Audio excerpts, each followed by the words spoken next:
In the winter of 1957, a 5-year-old girl with blonde hair and gray eyes walked out of her family home in Mill Creek, Pennsylvania, said goodbye to her mother at the front door, and vanished into thin air before she ever reached her elementary school less than a mile away. For 68 years, her disappearance has haunted a small town, destroyed a family, and left investigators with more questions than answers. The neighbor, a quiet mechanic who fled town days after the girl went missing, became the prime suspect. But without a body, without evidence, and without witnesses, the case went cold. The girl's mother spent the rest of her life believing her daughter was still out there, alive, waiting to come home. Then, decades later, an investigative journalist reopened the file and discovered one small detail buried in a forgotten report, a detail so significant that it would shatter everything everyone thought they knew about that terrible morning. This is the story of Mia Thompson, and what you're about to hear will change the way you think about cold cases forever. Before we begin, if you love true crime and unsolved mysteries, this is your channel.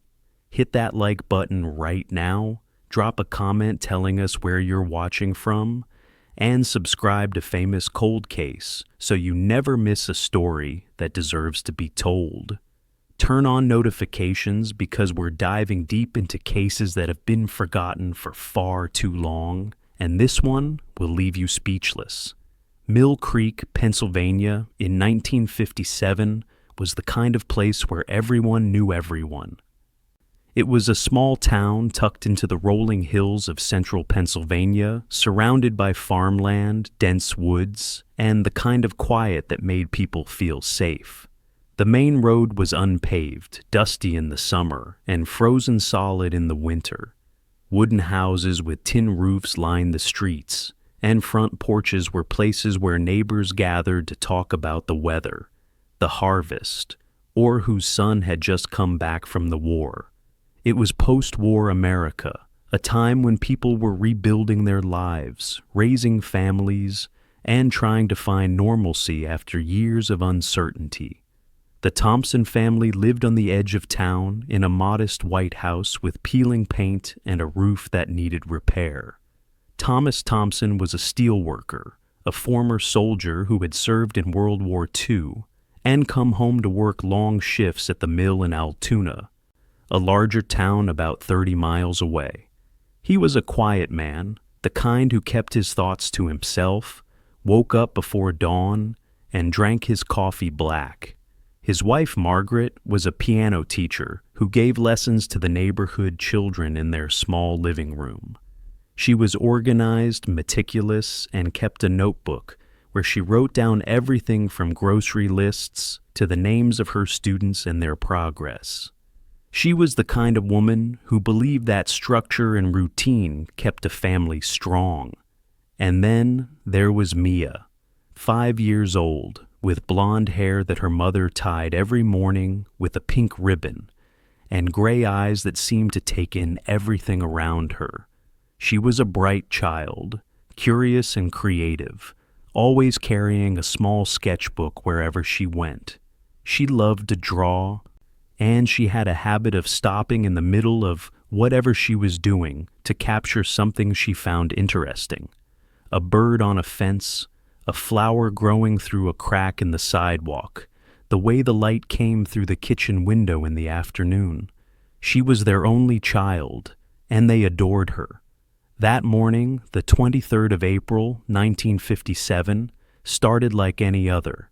The sky was clear, the air was cold, and a thin layer of mist clung to the grass in the front yard. Inside the house, the radio played a children's program, something with cheerful music and a host who spoke in a friendly, sing-song voice. Margaret stood at the kitchen counter, packing Mia's lunch. A peanut butter sandwich wrapped carefully in wax paper, a red apple polished until it shined, and a small thermos filled with milk.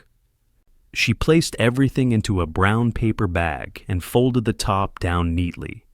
Mia sat at the kitchen table, her legs swinging beneath her chair, coloring in her sketchbook with crayons that had been worn down to stubs. She was drawing a house, or at least her version of one, with a crooked door and a chimney that leaked puffy clouds of smoke. Margaret glanced over her shoulder and smiled. "Ready for school, sweetheart?" she asked, walking over to smooth down the collar of Mia's coat. Mia nodded, her eyes bright with the kind of innocent excitement that only a child could have for an ordinary Tuesday morning. She slipped her sketchbook into her satchel, a small canvas bag that Margaret had sewn for her, and stood up from the table. Margaret handed her the lunch bag, kissed her on the forehead, and walked her to the front door. "Be good today," Margaret said, brushing a stray strand of blonde hair behind Mia's ear. "And don't forget to share your crayons if someone asks." Mia smiled, nodded again, and stepped out onto the front porch. The walk to Mill Creek Elementary was just under a mile, a route Mia had taken dozens of times before. It was simple, straightforward, and safe, or at least it had always seemed that way. She would walk past the Hendersons' white picket fence, cut through a dirt path that ran along the edge of the woods, and come out onto Maple Street, where the school sat like a brick fortress against the Pennsylvania skyline. Margaret stood in the doorway, her arms crossed against the cold, and watched as Mia's small figure disappeared around the corner. The pink ribbon in her hair bounced with each step. It was the last time Margaret Thompson would ever see her daughter. When Mia didn't come home that afternoon, Margaret felt the first flutter of worry. It was subtle at first, just a feeling in the pit of her stomach, the kind of unease that mothers know instinctively. She looked at the clock on the kitchen wall. It was 3:45 in the afternoon. School had let out at 3:15, and the walk home should have taken no more than 20 minutes. Margaret went to the window and looked out at the street, expecting to see Mia coming up the road with her satchel over her shoulder. But the street was empty. She waited another 10 minutes, then picked up the telephone and called the school. The secretary answered, a woman named Doris, who had worked at Mill Creek Elementary for over 15 years. "Hello, Doris. This is Margaret Thompson," she said, trying to keep her voice calm. "I'm calling to check on Mia. She hasn't come home yet, and I just wanted to make sure everything is all right." There was a pause on the other end of the line, and then Doris spoke, her voice uncertain. "Mrs. Thompson, Mia wasn't at school today. Her teacher marked her absent this morning." Margaret's heart dropped. Her hand tightened around the phone. "That's impossible," she said, her voice rising slightly. "I walked her to the door this morning. I watched her leave." Doris hesitated. "I'm sorry, Mrs. Thompson, but she never arrived. Are you sure she left for school?" Margaret didn't answer. She hung up the phone and ran to the front door, threw it open, and called Mia's name into the empty street. Her voice cracked, desperate, echoing off the houses and disappearing into the cold afternoon air. She ran down the road, past the Hendersons' fence, toward the dirt path that led through the woods. She called Mia's name over and over, her voice growing hoarse, her breath coming in short, panicked gasps. Thomas came home from work an hour later to find Margaret in tears, pacing the front yard, clutching Mia's pink ribbon in her hands. He didn't need to ask what had happened. He could see it in her eyes. Without a word, he grabbed a flashlight, called the neighbors, and within minutes, a search party had formed. Men with flashlights and dogs combed the woods, the fields, the back roads. Women knocked on every door in town, asking if anyone had seen a little girl with blonde hair and a pink ribbon. But as the sun set and darkness fell over Mill Creek, there was no sign of Mia Thompson. By nightfall, the Pennsylvania State Police had been notified. Officers arrived in town, set up a command post in the fire station, and began interviewing everyone who lived within a mile of the Thompson home. They asked the same questions over and over. Did you see Mia this morning? Did you notice anything unusual? Did anyone new come to town recently? The answers were all the same. No one had seen anything. No one had heard anything.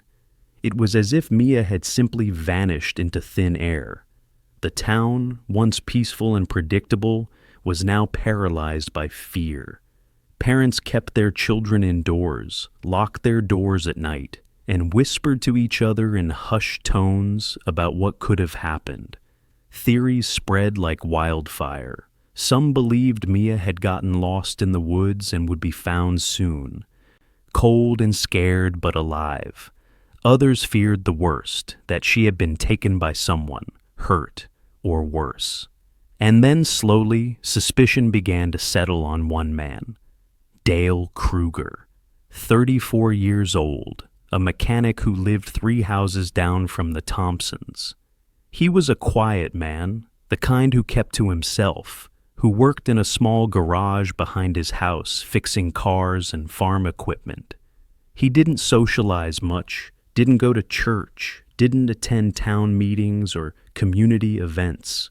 Some people thought he was just shy, a loner who preferred the company of engines and tools over people. Others found him strange, unsettling, the kind of man who made them uneasy without any clear reason why. On the morning Mia disappeared, Dale Kruger had been seen near the dirt path that led to the school. A neighbor, Mrs. Helen Crawford, told police that she had looked out her kitchen window around 8 o'clock that morning and saw Dale standing near the edge of the woods, smoking a cigarette.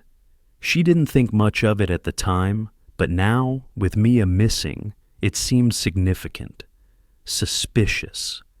When police questioned Dale, his answers were vague, uncertain. He said he had been working in his garage all morning, fixing a tractor engine for a farmer who lived outside of town. But when officers asked for the farmer's name, Dale hesitated. He said he couldn't remember, that the man had just stopped by and asked for help. No one could confirm his story. No one had seen him in his garage that morning. And when police searched his property, they found nothing. No evidence, no signs of a struggle. Nothing that connected him to Mia's disappearance. But the town had already made up its mind.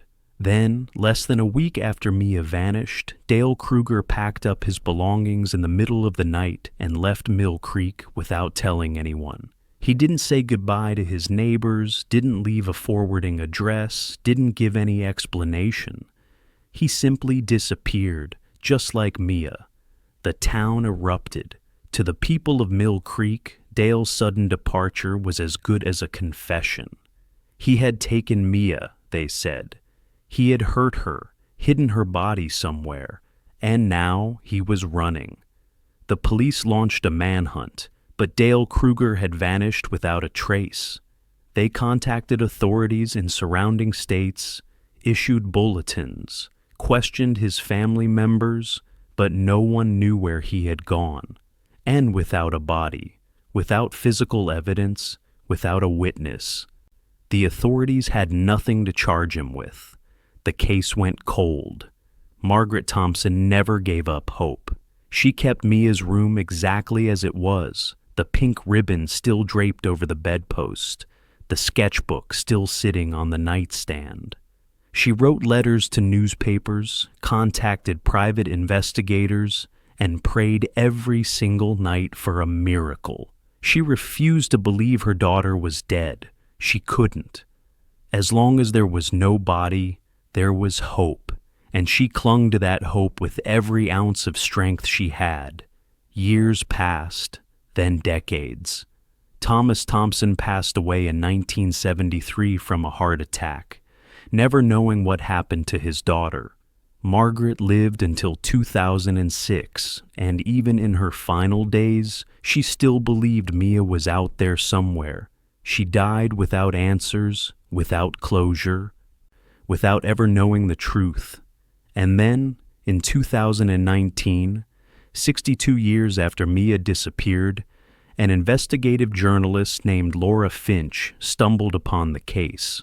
Laura was researching unsolved disappearances in rural Pennsylvania for a documentary series, and when she came across the story of Mia Thompson, something about it didn't sit right with her. The case had all the hallmarks of a stranger abduction, but the more she read, the more questions she had. Why had the police focused so heavily on Dale Kruger when there was no physical evidence linking him to the crime? Why had no one ever found Mia's body, despite extensive searches of the area? And why had the investigation stalled so quickly? Laura requested the original police files from the Pennsylvania State Police Archives, and after months of paperwork and bureaucratic delays, she finally received a box of dusty yellow documents. She spent weeks combing through witness statements, interview transcripts, search reports, and evidence logs.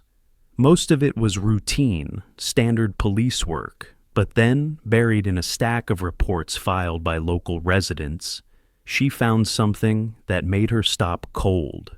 It was a statement from a mail carrier named Eugene Watts. On the morning of April 23, 1957, Eugene had been making his rounds near the Thompson home. In his report, filed 3 days after Mia disappeared, he mentioned seeing a car parked along the dirt path that led to the school. It was a detail he hadn't thought much of at the time, just a car on the side of the road. But he had written it down because it was unusual. Most people in Mill Creek didn't own cars, and the ones who did usually parked them in their driveways or garages. This car was different. It was a dark green sedan with out-of-state plates, and Eugene had never seen it before. Laura's heart raced as she read the report. This was significant. This was the kind of detail that should have been followed up on immediately. But for some reason, it had been overlooked. She dug deeper, cross-referencing vehicle registrations, traffic reports, and even receipts from local diners and gas stations. And then, after weeks of research, she found it. If you're still watching at this point, drop a comment with, "I'm still here." Let's see who's truly following this shocking story. This next part is going to blow your mind, and you won't believe where this case actually leads. The dark green sedan with out-of-state plates belonged to a man named Robert Callahan, a traveling salesman from Ohio who has been passing through Pennsylvania in April of 1957. Laura tracked down records showing that Robert had checked into a motel in Altoona on the night of April 22nd, just 1 day before Mia disappeared. He had checked out on the morning of April 24th, the day after Mia vanished, and had never returned to the area. Laura contacted the Ohio Department of Motor Vehicles and requested Robert Callahan's driving record. What she found was chilling. In 1961, 4 years after Mia disappeared, Robert Callahan had been arrested in Cleveland, Ohio, for the attempted abduction of a 6-year-old girl. He had lured the child into his car by telling her he had lost his dog and needed help finding it. The girl had managed to escape and run home, and Robert had been arrested shortly after.